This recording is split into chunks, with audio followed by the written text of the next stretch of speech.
Welcome back, everybody. That reminds me, I need to get another one of my Minneapolis Moline signs dug out to act as a backdrop on the workbench. I do have a few of the old props brought back.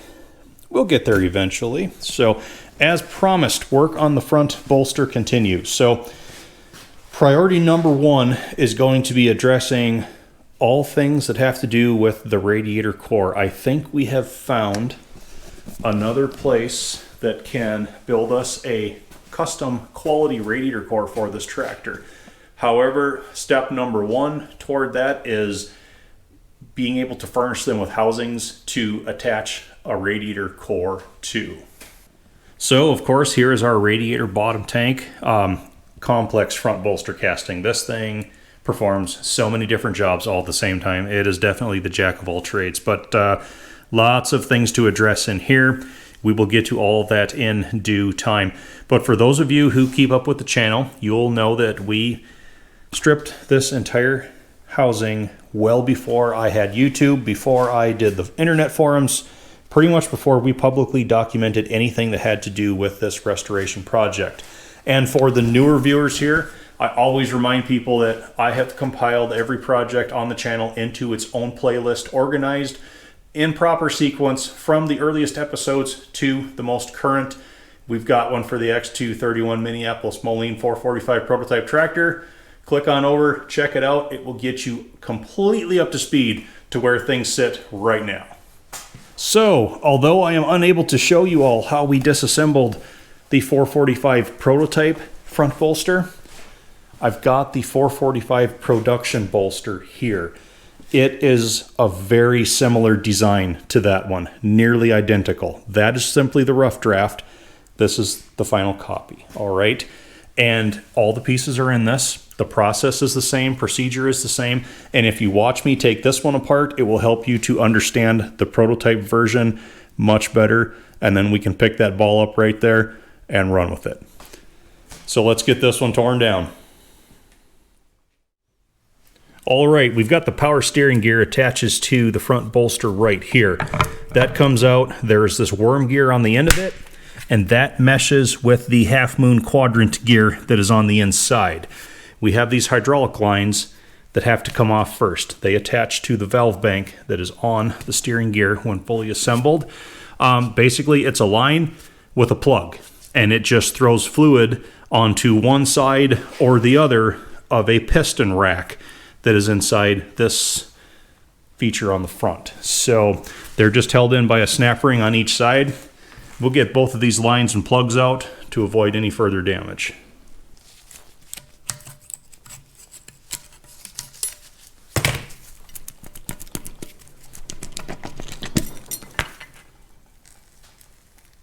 That's water.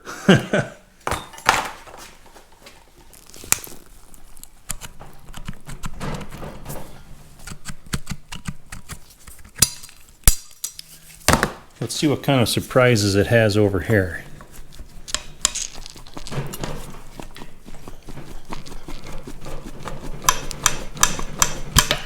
Oh boy!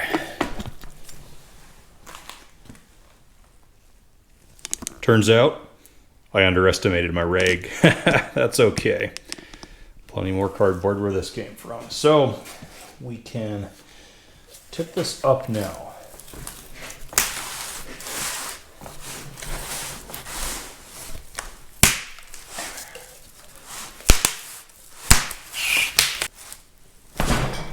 There we are. It's heavy. All right, we've got this this milled V slot in there. That is what the front pedestal attaches to, so the front wheels would be out here. And this is a stop bolt, okay? You can see it has an unthreaded end on it up here, and that contacts this abutment right here and another one down on this side. So that is your steering stop for when this arcs either direction. So we'll take this out because that's going to help to make this this block set a lot more flat. That's what it looks like. The 6 perimeter bolts come out, evenly spaced all the way around. And then we can take the pedestal swivel mount off. And just like with everything else, this piece is heavy, so be prepared to have to catch it. There's our half moon quadrant gear right there.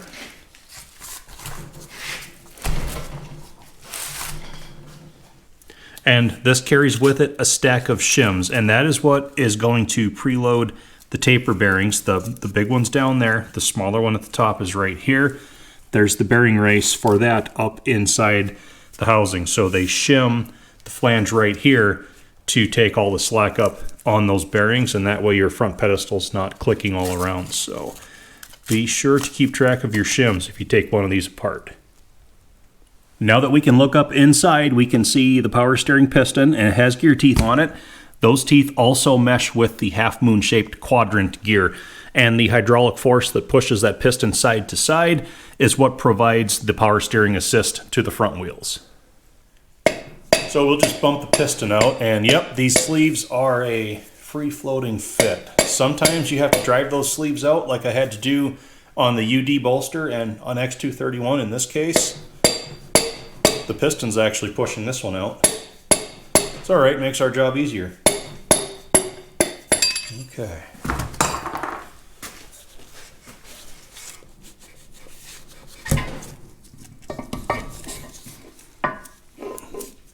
So there's sleeve and piston. And for the other sleeve, I'll use the driver that I made to take this. Oh, here we are. I thought I was going to have to actually hammer on it. I'm just pushing it by hand, so that works. Yeah, sure is nice when everything is good and oily and not all rusted in yet. So that was the final piece that we needed to remove from the bolster, other than my tools. Yeah, there we go. So this piece is empty. So now that we've been well through the production front bolster, it shows a lot of similarities to the prototype version, okay? And this would not be a typical X231 episode without the compare and contrast prototype to production. So we'll start with the casting numbers. The prototype is a 10X 5269, and on the production piece it turned into a 10A 6334. They both share a similar layout. This bolt pattern is the same between the two, and that is where the front attaching bracket for the optional wide front end would bolt. You start seeing some differences right up in here. This smaller 2-bolt flange is where the grille screens on the prototype attach at the front.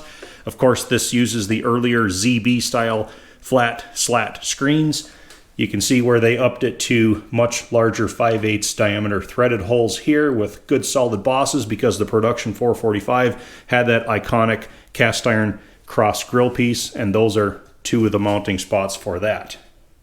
Moving on back to the radiator bottom tank, you can see how the prototype was not sealed, it was not coated in here. It suffered a lot of heavy pitting, whereas the production version, they put the same red cast iron sealing primer on it as the whole rest of the casting. So I will likely sandblast the inside of the prototype tank. I'll put a layer of Gliptol on there. We can at least protect that. Usually you don't want to put coatings on any metal surfaces that have to do with the cooling system, because it inhibits heat transfer. They must have decided that there was not enough cooling action that would happen in this lower tank anyhow, so they would rather just go ahead and seal all that cast iron. I made this paper template of the radiator mounting surface on the production front bolster, and we transfer it to the prototype bolster, and you can see all the bolt holes through the center line up. The depth is the same, but our gasket sticks over on each end, okay? That's because the bottom tank on the prototype is a bit smaller than on the production. And that is another one of the issues we're having with fitting a radiator core to it. We can't find any radiator cores that match the dimensions of this tractor at all. Aside from the 445 production core being vastly different up top, well, the bottom is also different here. We did check the dimensions on the prototype core, and because this is loosely based off of the prior ZB model, we found that the top header plate is the same dimension as a production ZB. It's got the same 3-row core, so the depth is the same here. The width is also the same as a ZB, but height, the prototype core is 1.5 inches taller than the earlier ZB core, and the bottom header plate is also deeper this way than what a ZB tractor would have. The ZB radiator cores use the same header plate top and bottom. So this is definitely a unique kind of a one-off. So the chances that we're going to have a new core scratch built to match all of these specs is pretty high. Working back on the production Bolster, the oil compartment that is in here where that quadrant steering gear runs is vented. There's the vent and the cap for it right there. The prototype compartment, completely sealed, no vent at all. And then you look at this leg right here where it's got this big notch that's been ground into it. You look at it, that was ground out by hand. At one point, I think this was a solid leg, just like this other side here. But when they hung the generator on, which would be up here in this area on the engine, the belt come off the crank pulley and they said, oh no, we need to make a belt pass through there. So they just made the room. On the production Bolster then, they kept the generator in the same spot. They just cast in a bump out right there. Keeps all the strength, but also gives you clearance for the belt. Looking at the bottom of the tank, we can see some threads cut in there. Also threads on the sleeve for the lower radiator hose.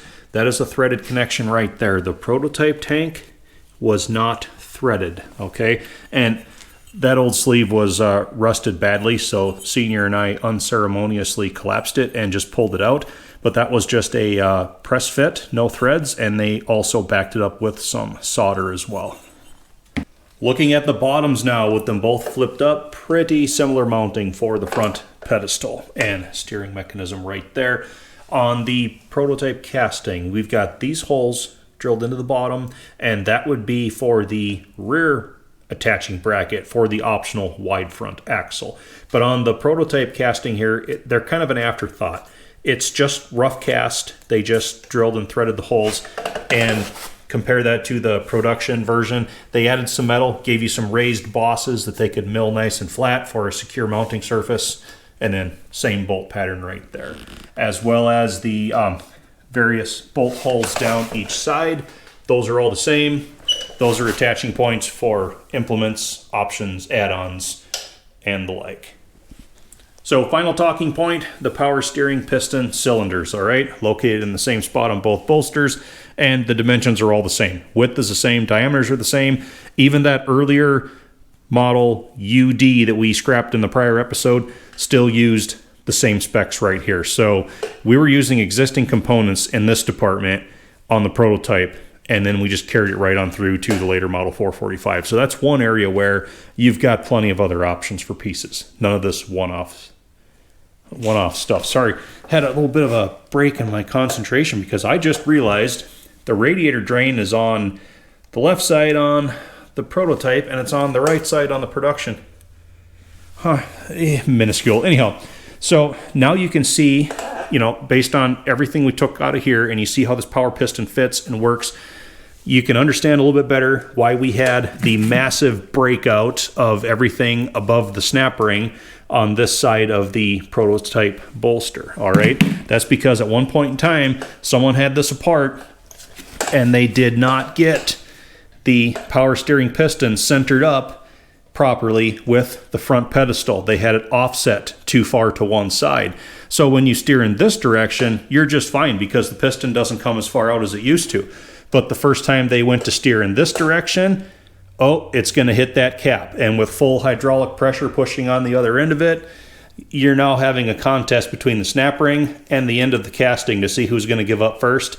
Turns out the casting decided to give up first, and it went pop, and it poked that piston right out the side.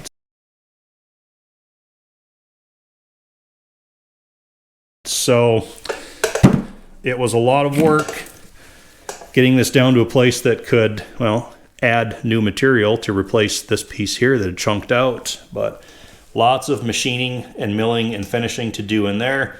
But we still have a casting that's worth trying to do something with, trying to save. So that concludes the compare and contrast. prototype to production in the front bolster department, so you should be fully up to speed on everything that has to happen inside here. So, work plan from here. We will start repairing a lot of these horribly damaged threaded holes in the mounting surface for the radiator right here. I'll get this outside tomorrow. We're supposed to have some nice weather. I'll get it sandblasted all throughout here so we can get everything cleaned down to the bottom of those pits. And we're going to cut it right here. But I want to show you what this guy's been up to. We got Senior's been working away while I've been doing the bolster breakdown. And we're going to have to do a lot of the same work to the radiator top tank. We've got 6 broken off bolts in here, and we learned our lesson last time with the bolster piece because we tried welding nuts onto the broken stubs. Yeah, we just hardened this casting. Yep, so they were so grown in, the bolts just sheared off, and we just kept shearing what was sticking out lower and lower. And then, like you said, we made it even more difficult on ourselves because it not only hardened the casting, it hardened the bolts too from that heat. So what we're going to do right here, I think, well, you've been fixing this onto the table. I've been making some brackets to mount this in. Yep. So we got 2 on the front some leveling jacks here for leveling. I'm in the process now of leveling stuff. And what I want to do is get it leveled lengthways first. Yep. Then I'll level it this way next. Yeah. Get her close. Yep. Once we get her close, then we can indicate it in off of here. And you've made a bracket back here with some spacers, just utilizing the threaded holes wherever we can find a milled square surface. And then 4 jacks underneath to help stabilize it. Yep. All I did is take carriage bolts rounded to hook the stuff, so I got a nice smooth surface. And yep. So we've got bottom support, we've got rigidity with the brackets, and you said you're going to get this set pretty close, and then we'll take it out, and I'll do some cleaning on this too before we really do any work, and I might sandblast the inside of this tank and get a lot of this rust off this flange so we can really get down to seeing exactly where we need to drill those broken bolts off. Not sure. I think we're probably going to drill. We're probably not going to say. We might just drill right away for helicoil. That's what I'm thinking, because we can do helicoil where we need it, or if we need to go one step further, we've got a pretty good set of these keen certs, and I've been doing some experiments with a few of these where you can return holes back to the original size and have a good heavy insert that you can stake in. So we're going to be doing a lot of different things to the bolster here, because like we've got this hole in the corner that's too big even for one of those keen certs, and I've got some ideas to fix that up as well. But we've got a little bit more setup to do before we can get the camera out again and show anything else. So I thank you all for watching. Hope to see you all back again. Plenty of work to be done yet.